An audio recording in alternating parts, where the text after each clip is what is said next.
Bonjour à tous. Alors, aujourd'hui, on va, s'atteler à l'application du, chapitre sur la trigonométrie. Donc, il faut vraiment avoir en tête, là, toutes vos formules, d'accord? Si vous n'avez pas vos formules en tête, ce sera très compliqué pour, comprendre et pour appliquer. Donc, je vous l'avais déjà dit, donc tout ce qui est en bleu, c'est du plus, d'accord? Ça veut dire finalement tout ce que j'aurais dit à l'oral d'habitude, hein. Donc, premier réflexe à avoir, c'est de vous faire des petites figures à main levée. À chaque fois, il faut identifier ce qu'on connaît, d'accord?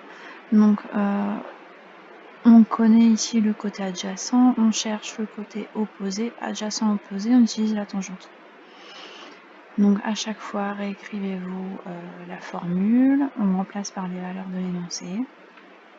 On applique un produit en croix. Alors, vous allez voir, le sur 1, je l'ai mis dans le cours. Dans les exercices, je ne l'ai pas remis, d'accord? Voilà, donc à chaque fois, je vous dis, on met ce qu'on connaît, ce qu'on va utiliser et on déroule, ça va tout seul. Normalement, il n'y a pas de souci. Par contre, toute la rédaction, je veux la voir. D'accord? Je veux pas juste voir une réponse balancée comme ça avec un débrouille-toi, juste une formule. Il faut apprendre à rédiger vos réponses.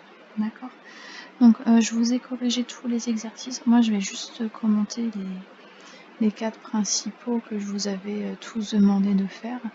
Les en plus, vous irez voir les corrections, elles sont faites et détaillées. Donc, dans les 4 premiers exercices, hop, je dézoome un peu. Donc, à chaque fois, je vous ai mis ce qu'on connaissait, celui qu'on cherche par rapport à l'angle qui est donné, bien évidemment, hein, sinon ça n'a pas de sens. Donc, on considère l'angle, on connaît l'hypoténuse, on cherche le côté opposé. Opposé, hypoténuse, et le sinus. D'accord? On remplace par les valeurs de l'énoncé. Une fois qu'on a ça, vous regardez en diagonale.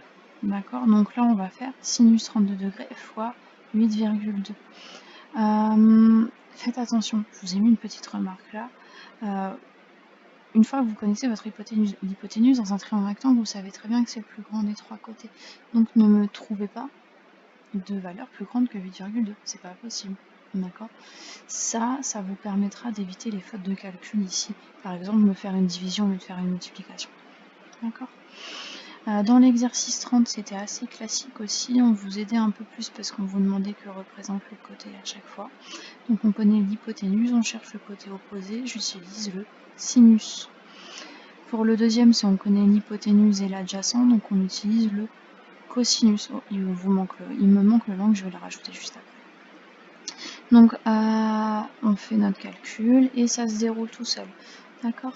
En général, pour savoir combien de chiffres après la virgule on garde, c'est mis dans l'énoncé tout simplement. Là, on en est arrondi au centième, 102 zéros, donc je garde 2 chiffres après la virgule. Dans l'exercice 31, il n'y avait pas de piège, c'est vraiment des exercices là classiques d'application pure et dure. D'accord?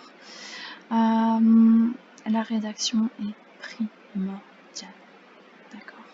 Ça, c'est des choses, la trigonométrie dont vous vous resservirez au lycée et vous irez plus loin, vous apprendrez une autre manière de mesurer des angles.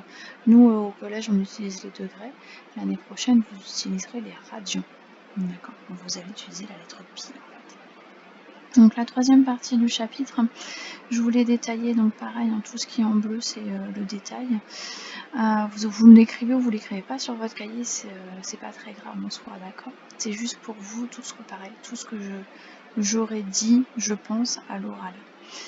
Donc là, la troisième partie, c'est la dernière partie du chapitre. Vous allez calculer un angle dans un triangle rectangle. Donc on connaît 2 côtés, on cherche l'angle, d'accord? Donc on procède de la même manière. À chaque fois, je dis ce que je connais. Donc là, on connaît le côté opposé de l'hypoténuse. Opposé hypoténuse, j'utilise le sinus. Donc on note le rapport, on remplace par les valeurs de l'énoncé. Là, problème, j'ai pas de calcul à faire. D'accord? Donc là, c'est juste on sort sa calculatrice, on appuie sur seconde sinus ou sur shift sinus. Apparaît sur votre calculatrice soit arc sinus, c'est l'inverse du sinus, si on peut le dire comme ça. Pas très bon mathématiquement parlant, mais on va s'en contenter pour la troisième. Et ça peut aussi vous écrire sin -1. D'accord? C'est la même chose. C'est juste une écriture différente, ça dépend de votre calculatrice, tout simplement. Par contre, quand on vous cherche un nombre, sauf si on vous le précise, c'est toujours arrondi au degré près. D'accord? Parce qu'on ne peut pas tracer d'angle de 22,3 degrés. Moi, j'en suis incapable avec mon rapporteur et je pense que vous aussi. D'accord? Donc, on arrondit toujours au degré près. Il n'y avait pas de piège, donc je vous ai mis 2 liens encore vers la vidéo, 4 petits exercices. Une fois que ces exercices sont finis, le chapitre est fini. D'accord? Le chapitre fini, je vous mettrai en place un QCM sur Pronote pour vous évaluer. Je le ferai sur Pronote, pas sur l'ENT. N'hésitez pas à me poser des questions ou à envoyer vos photos d'exercice, d'accord? Si vous n'êtes pas sûr de votre rédaction, moi je suis là pour ça, même si je suis là à distance. D'accord. Pareil, si vous avez des questions sur le cours, quelque chose que vous ne comprenez pas, vous m'envoyez votre question soit par mail, vous avez mon mail, soit par Pronote, soit par l'ENT. D'accord? Mais vraiment, n'hésitez pas.